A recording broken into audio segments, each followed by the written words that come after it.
for being here. Just by way of introduction, I'm in my 25th year doing this work. I started when I was a freshman at USC out in Los Angeles 25 years ago, almost to the day, January that year. And no one thinks that the tests that help them go to college will then become what they do for a living. That's what happened to me. Here I am. But I actually like these tests. I think they are interesting, and I'll try to share that with you. Okay? By the way, too, it's really good for me to be here. We worked with a lot of students from all kinds of schools. I did not go to a school where test prep classes and tutoring was a thing. I was the middle of 7 kids at a public school, and there was no guy like me that came to my parents' school to talk about testing. Right? So hopefully this is worthwhile for you. I want every family to have a copy of the book that you got on the way in. If you did not get that, and we've run out, the phone number on screen, call, and we'll send you a book if you did not get one. Right? That book, I don't want to send the wrong message. It's 100 pages. And I was speaking at a school a month ago, and somebody right at the beginning of the presentation jumped in to point out, you know what? Testing is obviously out of control. It takes a guy coming in with a 100-page book to try to explain it to us. Right? Very fair point. I would say with confidence, parents, if you went to a 4-year college in this country, you did not go through what students go through now, 2019, with tests. A lot more hoops to jump through, and we'll cover those in detail. Okay. This is kind of a heavy topic, so let's start with some perspective. You will never stroll through a graveyard and see test scores on a tombstone, unless somebody's got a really silly sense of humor, okay? I find jokes like this all the time in what I read, in our popular culture, and it sort of gets at this relationship we have with these tests. In some ways, we really resent them. In other ways, culturally, we rely on them a great deal. They're shorthand for lots of things. You know, what were your test scores? They are obviously not this important. I hope you know that without me having to say that. But they're quite important in the process you're going to go through to apply and be admitted to college, and we'll jump through the exact steps. Okay. I think a useful way to think about the current state of testing for parents is there's a lot more flexibility now in what students are asked to do, but that also introduces complexity. So I would feel safe assuming that when you applied to college, you took the SAT or the ACT without even being aware there was a choice. You probably took what everyone else in your neighborhood took. Okay? If it was the East or West Coast, it was the SAT. If you were in the middle of the country, probably the ACT. Now, that's worth really considering carefully, and that word is out there. Here are some of the decisions that you face when you're trying to figure out the best path for testing. Some of them are just very practical. Which test, SAT or ACT? Whether to care about the optional essay. Right? Do you need what are called subject tests? These are very practical questions that we'll cover carefully. And then there are also some more tactical questions that come in around the timeline. So when is too early to start? How long should this take? When should I expect to finish? It would help me to know who are the year 1 families here tonight? Show of hands. Who are the 10th grade families? Okay, any 9th grade families? That's a pretty even split between year 1 and 10th, but the smattering of 9th. Let me say something very, very important. It's wonderful 9th grade families are here, but nothing I will share with you tonight should be put into practice immediately. You do not need to do test prep for 2 to 3 years. It's I'm getting some snaps from Lenny, thank you. Okay, I mean that sincerely, and I have data to back it up. These are not tests that are so complex as to require multiple years to prepare for. A better way to say it is that if you are at this school and you are taking classes that challenge you, and you're taking them seriously, you're doing your best work, you are doing test prep as a 9th grader and as a 10th grader. That work is building the foundation that this test builds on later. The people who you see in test prep in 9th grade doing it for 2 or 3 years, that's great for tutoring companies. Okay? It's not necessary for you, not in your best interest. Test prep done really in a smart way is surgical. Okay? It's done at the right time when the student is most ready to benefit from it. It builds on all the things they've already learned in math, all the verbal development that naturally occurs if you're in school and working. And a goal of yours with testing should be to be successful with it, certainly, but also to deal with it in as minimally a way as possible. And the bragging rights attached to testing, really should be about not only who did well, but did you have to go through lots and lots of hoops to do your best? Or did you do it in a really smart way, only when it was the right time, and with only the amount of effort that it deserved? Okay? We have offices, I'll tell you about my company. Okay? We have offices in New York City, Los Angeles, and San Francisco. We work with about 5,000 students a year. a lot of one-on-one tutoring, also classes at schools. And a lot of families, the biggest mistake that we see families make is actually to overdo it, to give too much attention to testing to the detriment of the other things in their academic life and their life generally that should be more important. So tonight's talk in large part is about certainly helping you to be successful with these tests, but also to give them not one more second of your time that they deserve. So nothing really of intrinsic value about these tests. Okay? So you want to do well without it getting too out of control. This cartoon is especially poignant for me.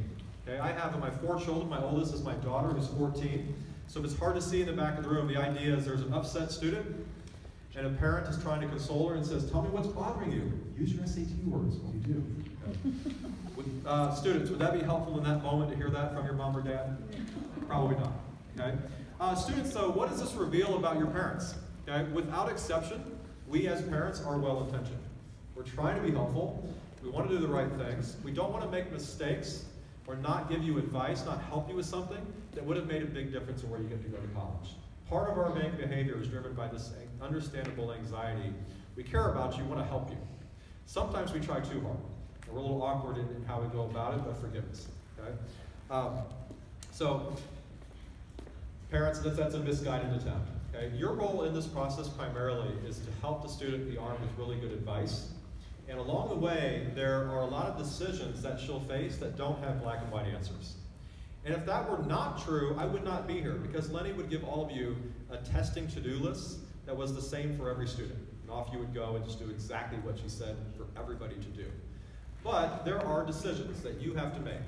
Which tests to take, when to take them, how much attention to give them, what to send to colleges. These are all things that tonight's talk is to help you be more informed so that when you're working one-on-one with her in these decisions, you have the right answers. Okay. I want to get a big, thorny question out of the way. And that is, how much can you expect to improve on tests like these? What do they say about you? What can you do about them? This is the distribution of ACT scores nationally in a recent year. I could show you SAT scores, and I could show you any year in time going back decades, and the distribution of the results nationally stays about the same. So what you're looking at is on the ACT range from 10 to 36, and you could also think of that as the SAT range of 200 to 800, 800 being a perfect score. This is how the results are distributed when it's administered nationally. So where do you see most student scores clumping up? In the middle. Okay? Most student scores are, in nerd speak, within 2 standard deviations of the mean, it's about a 21, and that is what these tests do. If we looked at the distribution of your grades here at school, would it look like this? No. Do most students get C's? Most students get what here? A lot of A's and B's. Okay, so it would look kind of like that. Okay?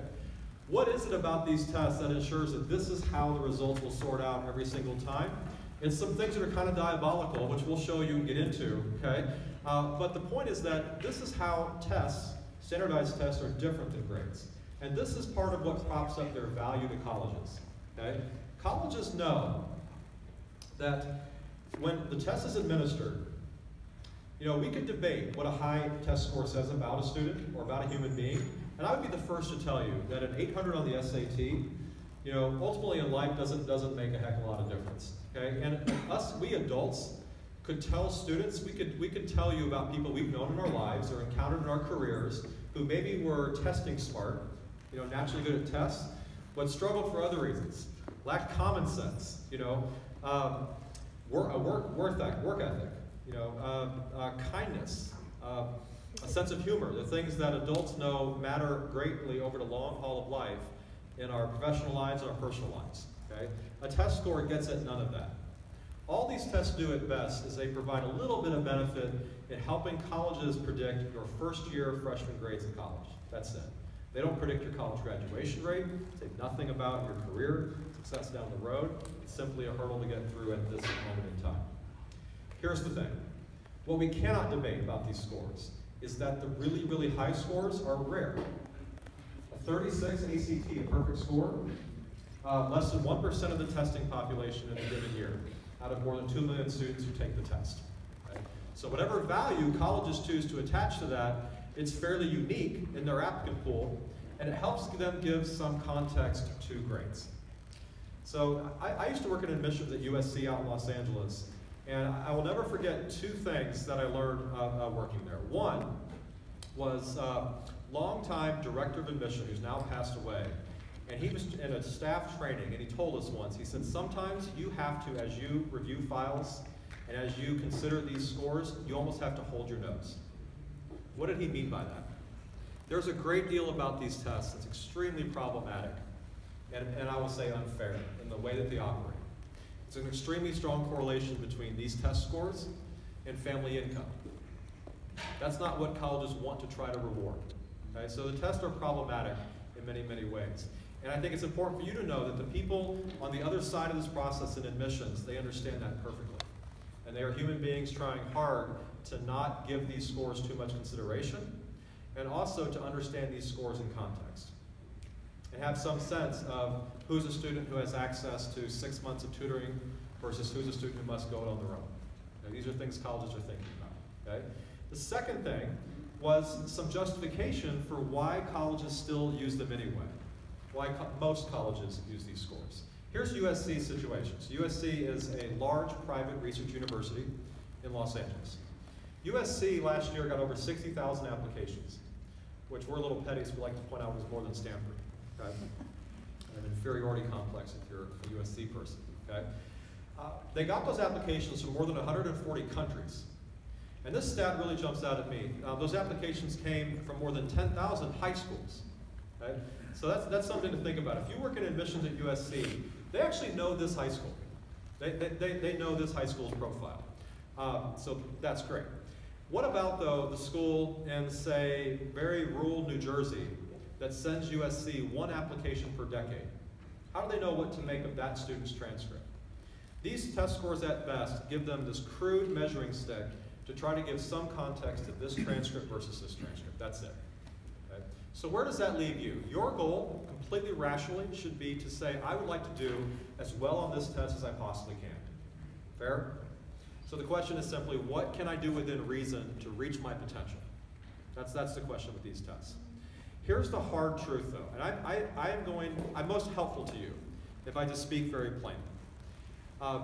Most students on this test have a ceiling on their score that's lower than a perfect score. Another way of saying that, and this is just the data, most students cannot get a perfect score. And that makes these tests something different than classes you take here at school. Theoretically, a class here at school, say a US history class, if you're willing to work hard enough at it and learn all the information that the teacher asks of you, you should be able to get an A, yes? These tests, if everybody works hard enough, will everybody get a perfect score? No. So here's, as a student, as a parent, you start by accepting that likelihood that a perfect score is not what you should be going for. And then you try to figure out what is realistic, and then what can we do to reach that goal. But most students will have a ceiling on their score that's below perfect, so at some point, it's not worth spending more time on this test. And what I see too much of would be families who don't appreciate that or don't understand that, and there's endless effort thrown at these tests to students' detriment. Mm-hmm. Let me do a quick poll of the audience. This is for students only.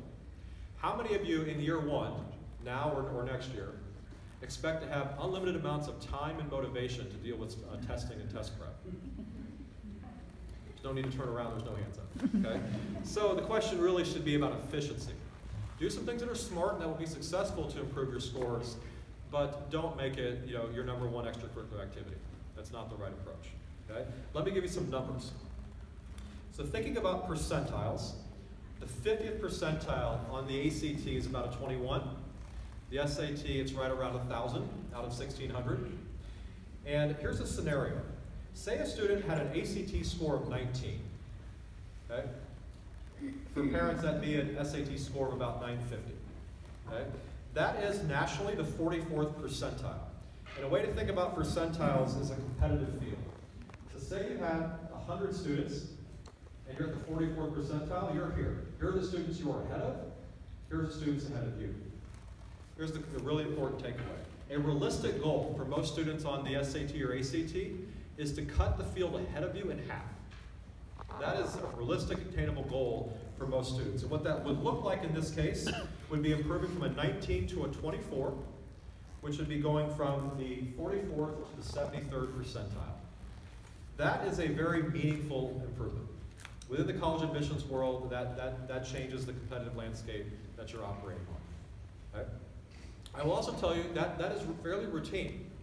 Maybe thinking, what is he going to say? He runs a tutoring company. Okay? I have data. 5 points improvement on the ACT composite is about 160 to 180 points improvement on the SAT. And that's there to be had for most students willing to work hard at it, who take practice tests, do some smart things to prepare. That's realistic. Okay? Doesn't come easily, but it's there. Here's the hard truth. A 19 to a 34 is virtually unheard of. Okay? If that happened, it was a really exceptional set of circumstances. It's not something that I can say, I will work hard enough to do that, so I'll make it happen. It doesn't quite work that way, and you would really beat yourself up trying to make that happen. So this is an example of that kind of, yes, there's room for improvement, but then there's a soft ceiling for most students. Okay? If this were not true, I don't think these tests would have value for colleges, because everybody would just work super hard and overpower them the way we do tests in school. So this is the reality of how they work. Here's one more scenario. 29 on the ACT is the 91st percentile. Cutting the field ahead of you in half would mean going to the 95th percentile, which would be about a 31. That's definitely a realistic goal. And in fact, you probably want to try for a few points more than that. Okay? What I don't support is a student who, say, started at 29, worked hard to improve, say took it twice, inched up to 33, 34, appears to have leveled off, but yet keeps taking it. Okay? I see too much of that. Okay, so this is some perspective on the potential to improve, which is absolutely there, but then understanding how the tests work, that ultimately that potential is capped. I'm really appreciative of this translator. It's got to be this technical jargon. He's keeping up. It's amazing. Thank you for being here.